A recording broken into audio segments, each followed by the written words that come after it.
Kita pantau dampak cuaca ekstrem di lokasi Pelabuhan Merak, Banten. Sudah ada jurnalis Kompas TV, Niko Anggriawan. Niko, untuk saat ini bagaimana pantauan Anda terkait dengan proses bongkar muat dan juga penyeberangan ke Pulau Sumatera?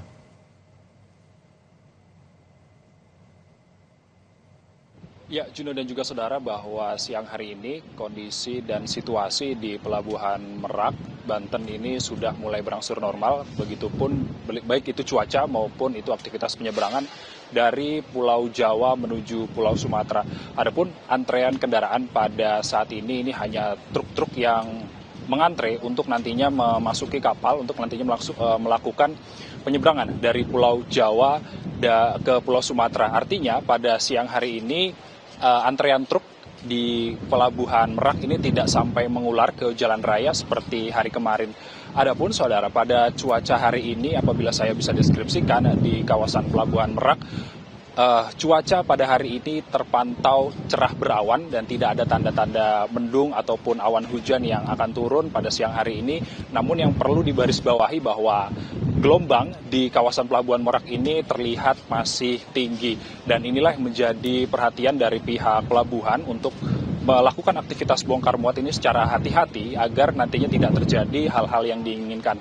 Adapun untuk aktivitas pelayaran sendiri dari 7 dermaga yang ada di Pelabuhan Merak, Pelabuhan Merak ini mengoperasikan 6 dermaga, dan dermaga tersebut nantinya mengoperasikan 3 kapal besar untuk nantinya bisa mengantarkan atau menyeberangkan baik itu truk, bus, kendaraan pribadi ataupun orang yang ingin menyeberang dari Pulau Jawa ke Pulau Sumatera.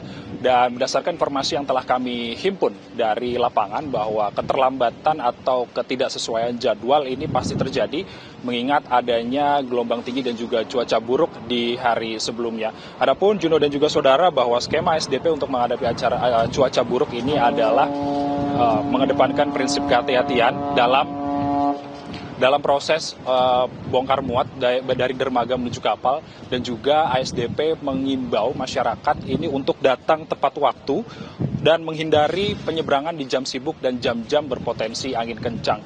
Dan juga ASDP memberlakukan masa kedaluarsa tiket penumpang selama 24 jam karena cuaca buruk itu. Artinya penumpang yang memilih tiket pada hari ini misalnya itu bisa melakukan penyeberangan pada hari esok.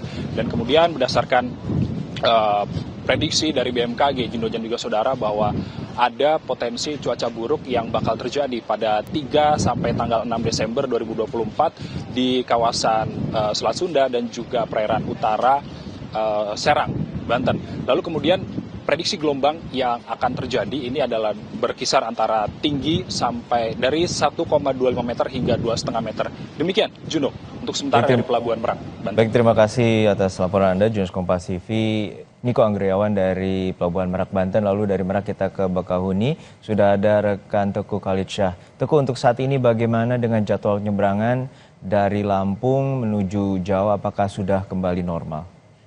Ya, saat ini di Pelabuhan Bakauheni memang mulai jadwal penyeberangan memang sudah mulai kembali sedikit lebih normal seperti di dermaga reguler lainnya. Namun di dermaga eksekutif sendiri terkadang jadwal sandar atau jadwal keberangkatan kapal ini sedikit tertunda karena di kapal sendiri masih seringkali kesulitan untuk sandar di dermaga eksekutif. Hal ini lantaran ombak yang tinggi dan juga angin kencang yang cuaca buruk yang sering berubah-ubah membuat jadwal keberangkatan kapal menjadi terhambat. Nah, kemudian saat ini kondisi cuaca yang buruk ini membuat pihak ASDP juga mengoperasikan 29 kapal untuk menghadapi cuaca buruk saat ini.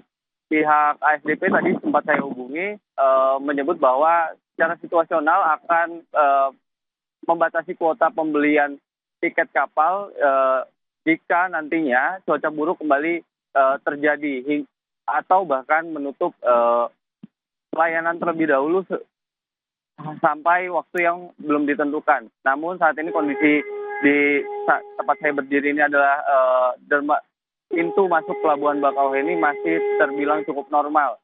Hanya terlihat beberapa antrian-antrian yang sedikit keluar dari gerbang pintu masuk Pelabuhan Bakauheni.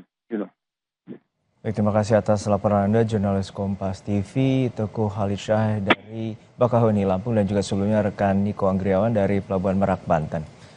Sesaat lagi, Saudara, KPU Kabupaten Sumeneb, Jawa Timur kembali melakukan pemungutan suara ulang Pilkada 2024. Hal ini dilakukan setelah ditemukan adanya data pemilih yang sudah meninggal namun terdaftar mencoblos.